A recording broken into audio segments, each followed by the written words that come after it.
Hello everyone, this is Fantastic here, and today we are going to be reviewing Volume 4, Chapter 8. There was a ton of information coming from this episode, more so than Volume 4.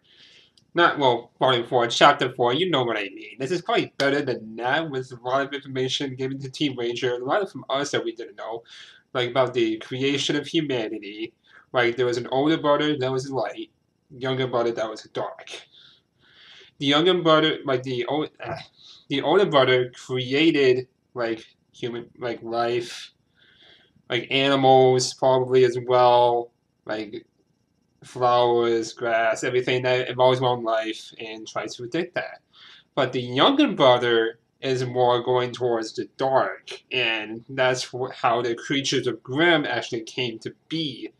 But at some point, which I found is quite odd, the younger brother and the older brother united somehow and created us, like the humans, basically in their world. That's basically the two actual gods in their show. If you believe in Ozpin, you believe in them as well, which is quite interesting, as a matter of fact.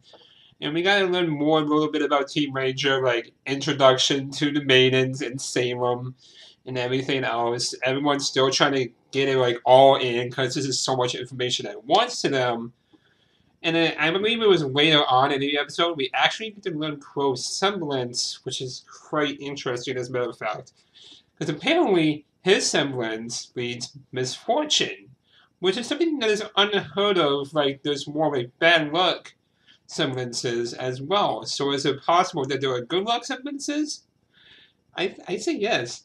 Now, this is leading me to believe, since when Crow at some point looked up at the moon, which was interesting, and as a matter of fact, he's probably like trying to remember Summer, because I'm getting the feeling he's the reason why Summer Rose died.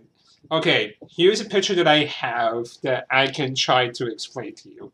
Team Stark, right, was sent on a mission to go attack Salem because they thought at that point they were stronger enough to go do so. Because they had Summer as the Civil-Eyed Warrior and three other like powerful people in them.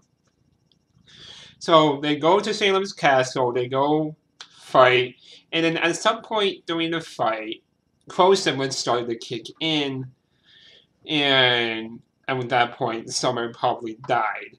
And that's the reason also why, like, his semblance is the reason why he did not go with Team Ranger, because he didn't want them to get hurt or worse, killed. And that explains why he's always in the background every time, trying to protect them, keep them safe, but at the same time not be involved, just so he doesn't use his semblance on them by accident. And I think Blake's part really could have been put out of this episode. I know it was a good way to show, like, oh, she actually has a family that cares about her, but it also goes more into another part of Blake's episode that we learned that the White Fang and Menagerie do not use masks, like, at all. So it's difficult to predict who's a White Fang member and who's not. But apparently Sun at one point spotted somebody with a mask, and Menagerie tried to show her but she wasn't even in. And then they hear a noise that in the background is apparently a freaking ninja White Fang member. I thought that was cool. I think that's an advisor to the White Fang from Adam, and that person is going to go tell Adam that yes, the other Faunus people that reported that Blake is there is actually correct, and she is there. And I think that's going to foreshadow that we're going to be getting Adam very soon, and it's probably not going to go well. And there was a lot of more information, but that's pretty much the gist of the episode of right there. At the very freaking end, they had to end it off where I think Crow is dead. I think he died at the very end. Like, he didn't get enough treatment, enough time to actually be cured, and there's also not a town in a couple of days as well, so leading me more to believe that yes, Crow died. Like, doing my reaction, I didn't do the intro as much as I usually do because I was gonna team up a little bit.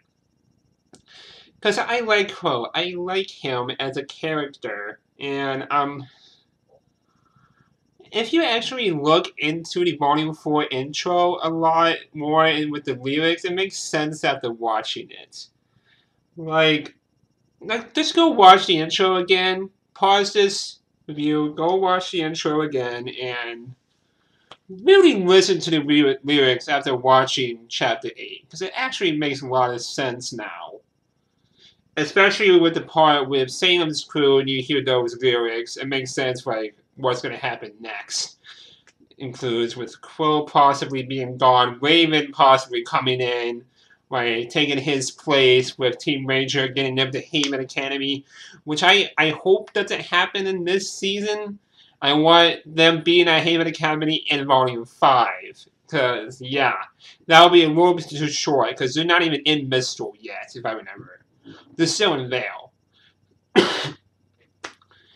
So, yeah, that's pretty much the gist of the episode of what I thought about it. I actually found it more entertaining than Volume 4. Chapter 4, there was a lot of new information, how humans came to be in this scenario, how the Grimm came to be, like, who are the actual, like, two creators of this world. And, yeah, I actually really enjoyed this episode, and I cannot wait for a lot of reactions to come out for this specific episode. So I did get the feeling after the end of the episode with Crow possibly being dead, and I hope Raven acts like this is the point of Raven to actually come in and step in and leave her clan to go help Ranger to go to Haven, because at this point they're kind of screwed. Like they don't have Crow. Like you see a Tyrion fighting, I want to see Hazel and Watts and Salem fight. When they fight, they better be more powerful than Tyrion at some point. Salem better be powerful than all of them and a much materialist fighter, leading me to believe like she was basically like unstoppable at that point. And when Team Stark went to go and fight them, that's more speculation, but I think that's what happened. Team Stark went to go fight Salem. Crow's semblance kicked in, and it had some of those die. And that's why we have like this whole feud with Team Stark, like not really trusting each other anymore. And also another piece of information that I forgot to mention are the relics. There are 4 relics, and I believe each kingdom has a certain relic. That's why Salem wanted Morgrim to go find the relic and beacon, because that has one there. And if they find it, that's probably going to be the knowledge one, because I don't remember the names, I remember knowledge, like basically the most human like powers that you can imagine being there. It's probably a relic.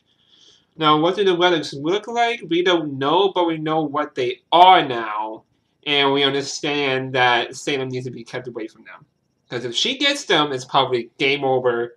Even without, like, the Spring Maiden, it's probably going to be game over. Now, why is the Spring Maiden so important to the story more so than any other one? Because when we saw the Spring Maiden back in Volume 3 in the World of Remnant, she looked pretty, like, useless as a matter of sense. Like, why is she so important? Maybe because she's the only one that can keep life from dying.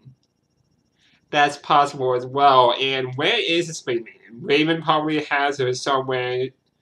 Could it be the Ant and Oscar? No, that makes no sense, like, at all. Like, we basically have no idea who the Summer Maiden is, Winter, or Spring. Those are the only 3 ones we know. Because we know Fall is Cinder now. So, yeah, we got 4 episodes left. There's going to be tons of information. I'm sure we're going to get an episode of the World of Remnant about creation coming in soon. At least that's what I hope we will probably get before the series ends.